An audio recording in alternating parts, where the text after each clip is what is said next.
USA Iran যুদ্ধের আঁচ কি এবার ভারতেও এসে লাগতে চলেছে? ভারত মহাসাগরের নীল জলরাশিতে এক ভয়াবহ সামরিক নাটক। শ্রীলঙ্কার উপকূল থেকে অল্প দূরে আন্তর্জাতিক জলসীমার কাছে ডুবে গেল ইরানের আধুনিক যুদ্ধজাহাজ, আর সেই জাহাজডুবির পেছনে সরাসরি দায় স্বীকার করল আমেরিকা। আমেরিকার প্রতিরক্ষামন্ত্রী পিট হেগসেথ ঘোষণা করেছেন একটি আমেরিকান সাবমেরিন টর্পেডো ছুড়ে ইরানের যুদ্ধজাহাজকে সমুদ্র গর্ভে পাঠিয়েছে। তার ভাষায়, একটি আমেরিকান সাবমেরিন এমন এক ইরানি যুদ্ধজাহাজকে ডুবিয়েছে যেটা ভেবেছিল আন্তর্জাতিক জলসীমায় সে নিরাপদ। তিনি এই হামলাকে আখ্যা দিয়েছেন নীরব মৃত্যু। আগে আপনাদের সেই ভিডিওটা আরও একবার দেখাই, দেখুন কিভাবে টর্পেডো দিয়ে আমেরিকান সাবমেরিন ইরানের সেই যুদ্ধজাহাজকে পুরো একেবারে সলিল সমাধিতে পাঠিয়ে দিচ্ছে। দেখুন।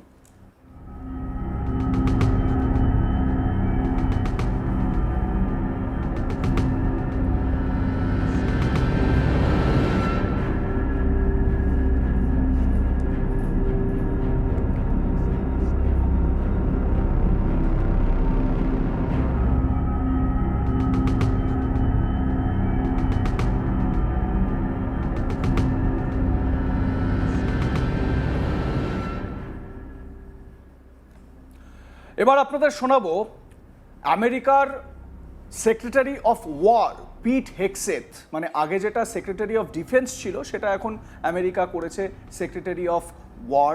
পিট হেগসেথ কি জানিয়েছেন এ বিষয়ে শুনুন। In the Indian Ocean, and we'll play it on the screen there, an American submarine sunk an Iranian warship that thought it was safe in international waters.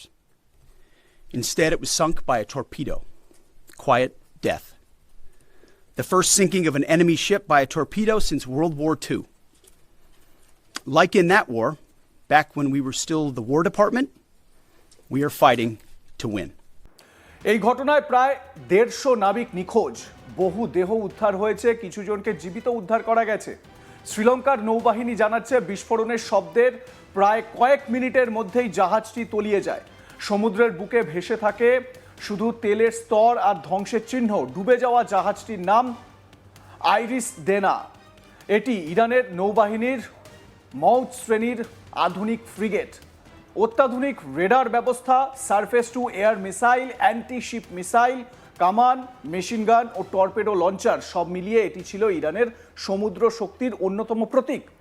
জাহাজটি সম্প্রতি ভারতের বিশাখাপত্তনমে আয়োজিত বহুজাতিক নৌ মহড়া মিলান 2026-এ অংশ নিয়েছিল।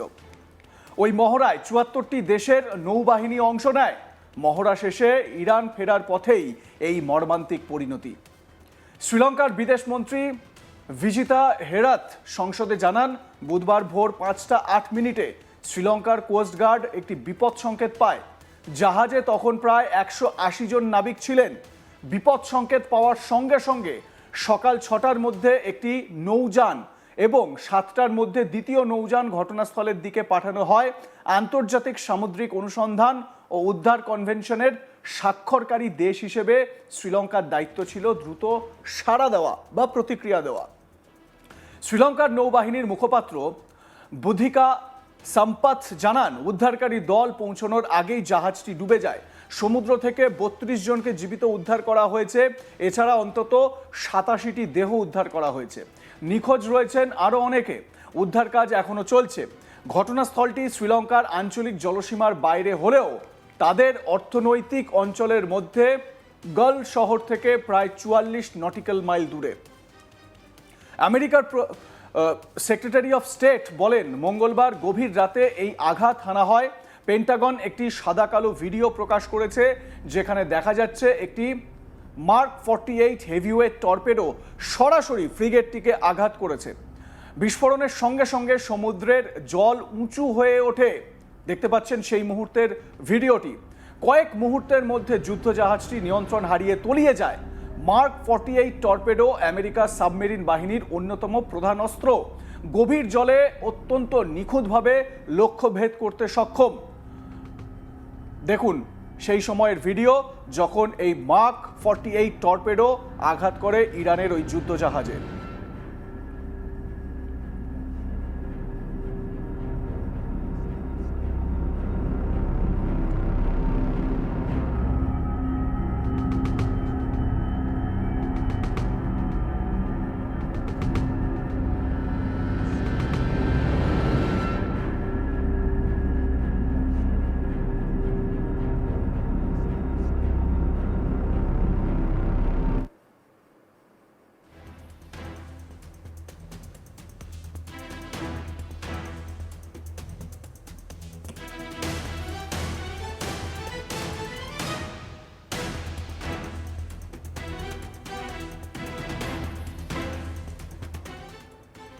Secretary of war Pete Hegseth আরও বলেন, দ্বিতীয় বিশ্বযুদ্ধের পর এই প্রথম কোনো শত্রু জাহাজকে টর্পেডো দিয়ে ডুবিয়ে দেওয়া হলো। তার মন্তব্য, আমরা জিততে লড়ছি, মানে জেতার জন্য লড়ছি। তিনি ইঙ্গিত দেন, ইরানের বিরুদ্ধে চলমান যুদ্ধে সমুদ্র পথেও আঘাত হানতে আমেরিকা পিছপা হবে না। এই হামলা এমন এক সময় ঘটল যখন আমেরিকা ইসরায়েলের যৌথ বিমান অভিযান ইরানে পঞ্চম দিনে পড়েছে। শনিবার শুরু হওয়া এই অভিযানের অন্যতম লক্ষ্য ইরানের নৌবাহিনীকে অক্ষম করে দেওয়া। ইসরায়েলের এক সামরিক আধিকারিক জানিয়েছেন, 3 সপ্তাহ আগেই ইরানের বিরুদ্ধে প্রথম আঘাতের পরিকল্পনা শুরু হয়। ইসরায়েল সরকার চূড়ান্ত সিদ্ধান্ত নেওয়ার পরই পেন্টাগনের সঙ্গে ঘনিষ্ঠ সমন্বয় করা হয়। ইরানের ইসলামিক রেভলিউশনারি গার্ড কোর বা IRGC ঘোষণা করেছে তারা মধ্যপ্রাচ্যের বিভিন্ন লক্ষ্যবস্তুতে ক্ষেপণাস্ত্র ও ড্রোন হামলা অব্যাহত রাখবে। অন্যদিকে আমেরিকার কর্মকর্তারা সতর্ক করে দিয়েছেন, খুব শীঘ্রই ইরানের ভেতরে আরও গভীরে আঘাত হানা হতে পারে। ইরাকেও প্রো ইরান মিলিশিয়াদের লক্ষ্য করে হামলার খবর পাওয়া গেছে। এই সংঘাতের প্রভাব গোটা অঞ্চলে ছড়িয়ে পড়ছে। তুরস্ক জানিয়েছে তাদের আকাশ সীমার দিকে ধেয়ে আসা একটি ইরানি ক্ষেপণাস্ত্র ন্যাটোর প্রতিরক্ষা ব্যবস্থা ভূপাতিত করেছে। ধারণা করা হচ্ছে সেটি ইনসারলিক এয়ারবেসে ন্যাটো বাহিনীকে লক্ষ্য করে ছোড়া হয়েছিল। তুরস্ক একদিকে এই হামলার নিন্দা করেছে, অন্যদিকে সব পক্ষকে উত্তেজনা কমানোর আহ্বান জানিয়েছে। পারস্য উপসাগর থেকে বিশ্ববাজারে তেল ও গ্যাস সরবরাহের প্রধান রুট হরমুজ প্রণালী টানা কয়েকদিন অচলাবস্থায়। জাহাজ চলাচল ব্যাহত, আন্তর্জাতিক বাজারে তেলের দাম অস্থির। রাষ্ট্রসংঘ জানিয়েছে যুদ্ধ শুরুর প্রথম দুদিনেই তেহরান থেকে অন্তত 1 লক্ষ মানুষ শহর ছেড়েছেন। ইসরায়েলি সেনাবাহিনী জানাচ্ছে তারা বাসিজ মিলিশিয়া ও ইরানের অভ্যন্তরীণ নিরাপত্তা বাহিনীর একাধিক ভবনে আঘাত হেনেছে। লাইক কমেন্ট শেয়ার করে আপনাদের মতামত জানান। দেখতে থাকুন আজ তাক বাংলা। সাবস্ক্রাইব করুন আমাদের ইউটিউব চ্যানেলটি, বেল আইকন প্রেস করুন নোটিফিকেশন পেতে।